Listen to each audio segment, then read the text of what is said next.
What's going on, baby? What's y'all doing? What's going on? How y'all doing? Seriously, on a serious note, this is the S-Log. It's brought to you by B, the letters B, E, and the number 2. B for busy, because after tonight I'll be extremely busy, and that means I won't be able to play sets or Super Street Fighter 4 or Red Dead Redemption, hell, any video games. I'll be very, very busy. I have an opportunity to do something, and it will greatly accelerate my goals. So I'll be gone for about a month handling this business, so I won't be playing video games for about a month, and then as far as videos too, I won't be able to do videos. However, I will be doing Fighter's Fury videos, and I will be commenting on my YouTube page. But speaking of Fighter's Fury, for the most part this week and next week, I will be doing interviews with Wolf Crone, Rico Suave, Flo, Dayasha, and a very special guest. Now look, the other guys, they're very special guests. Hell, all the Fighter Fury interviews I do, everybody is special. However, this guy is going to be my first international Fighter Fury interview. And when you guys find out who it is, I'm like, how the hell did you pull that off? Yep, yes. So, yeah, I already spoke to the gentleman. He's willing to do it. It was hard to talk to the gentleman, but he said he'll do it. So,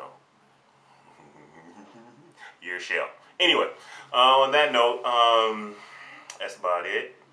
Also, I'm about to get ready to, do some casuals with Flo, and hopefully it's gonna be good. And I don't know if I'm gonna record them or not, because the outcome. But I'm just gonna play and shoot the breeze with them, whatnot. What else? Something else I was going to talk about. Podcast Sunday. Check it out. I'm going to be recording Sunday. It's going to be E3 prediction, because, E3 is like, a week and a half away. Special guest, Fatality, and hopefully Justin Wong. Anyway, other than that, like I said, I'm always business and forever grinding. Also this has been thrown into my lap, so to speak. As far as the MLG Super Street Fighter 4 not being on the docket, people have been asking me for my opinions. I was like, okay, I'll just do a video on it. It is what it is.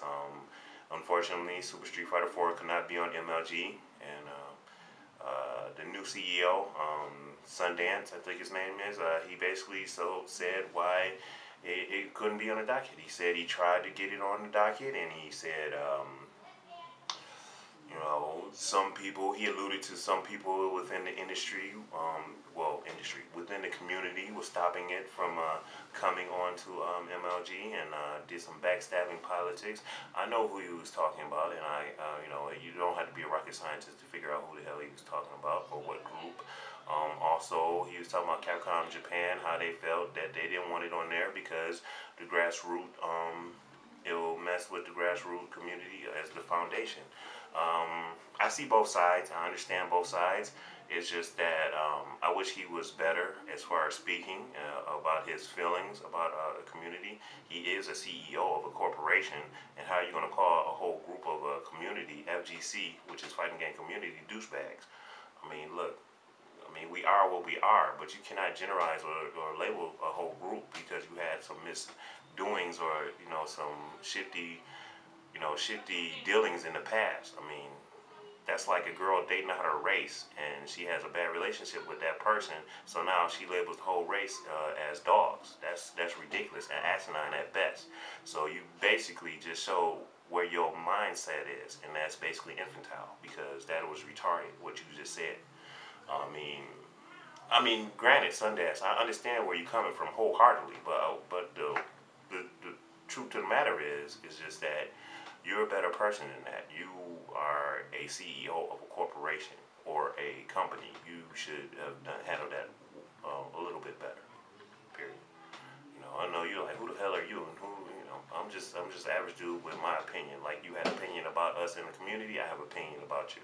I could have took the route and called you out your name, but I didn't. I was wanting to, but I didn't. I just took the higher road, and that's what you should have did, dealing with certain people, especially when you had dealt with those dealings back years ago at Evo. That was years ago, okay? Like I said, I understand. I mean, people at Evo, let me break it down to you. People at Evo, I say 75 to 85% of the people that attend Evo actually frequent at ShowYouCan.com. And y'all know my personal feelings with ShowYouCan.com.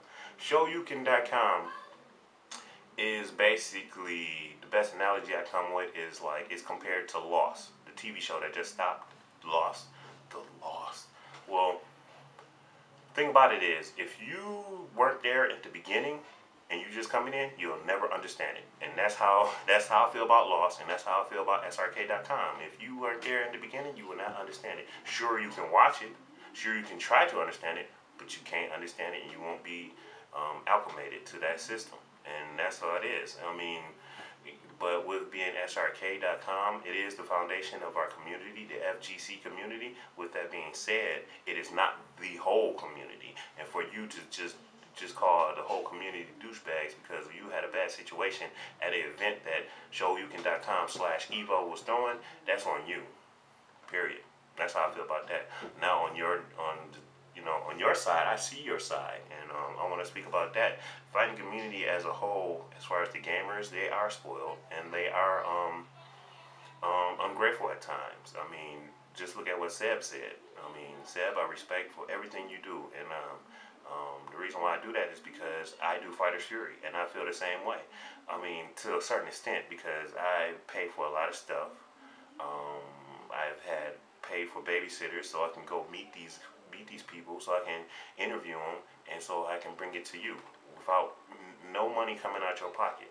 And that's what and then me and Hollow and D-Dog have talked about streaming events and bring it to the public, the FGC, the fighting game community, and just the simple fact of lugging equipment, traveling across the country with said equipment, and doing this all out of your own very pocket, just so you can bring high quality, high caliber gameplay to the masses, is commendable to say at the best. You know what I'm saying? It just amazes me how people just they think that, oh, they're entitled to watch all this stuff. I mean, dude, we some of us have jobs and some of us don't, and they still have so much love for fighting games that they take their time, their effort, their money, their know-how to bring you stuff freely. I mean, the stuff that we watching, the high live streams that we watching, I mean, it's even better than some pay-per-view events. I'm just saying, I'm just putting it out there. And then the people that say Seb is a backstabber because he's working for MLG, that's retarded. He's doing something he loves, and he should do what he needs. I mean, he's showing a livelihood. Let that man be. He brought you events, streamed, and didn't ask for a dime from any of you. And for you to call him a Benedict Arnold because he worked for MLG, that's freaking retarded. Y'all need to check yourself. Period. And that's my 2 cents. Oh, but another thing, Sundance, just don't think that your players that be in your circuit, they're all saints either, because they're not. Because it's been years I played against MLG players in Halo or Call of Duty series or any other FPS, and they smash me out, and then they do racial slurs, and I'm like, wow, he's a professional gamer. Wow, he beat me out, but oh, he better than me. But when it came to Gears of War, me and my team did smash out a lot of your MLG players. Gears of War, there's videos on it. Me and my team, we're no-name bunch of people. The leader is a chef. I'm a network engineer. And the other 2 are correctional officers at penitentiaries. But yet, we still smashed out some of your players. So, and then, of course, I'm the only black guy on the team. They hear my voice. I got racial slurs. So, MLG players that you know who you are. You still got smashed out in Gears of War 1 and Gears of War 2. And when Gears of War 3 come out, you still going to get smashed out by us. And you know who we are. No-name team. And my band, I call them the band. The band knows who they are, and we laugh all the time because we smashed them out. So you can beat me in in Halo and all that good stuff. And MLG players, y'all the greatest thing on earth, and y'all get paid for what y'all do, whatever. But from 2006 to 2008, Y'all know the deal. Anyway, that's it. I'm at 10 minutes. That's about it, man. Right now, I'm going to get ready and do what I got to do. Oh, as you can see in the background, the treadmill is going. I'm getting ready for the flat screen. It's coming. Peace.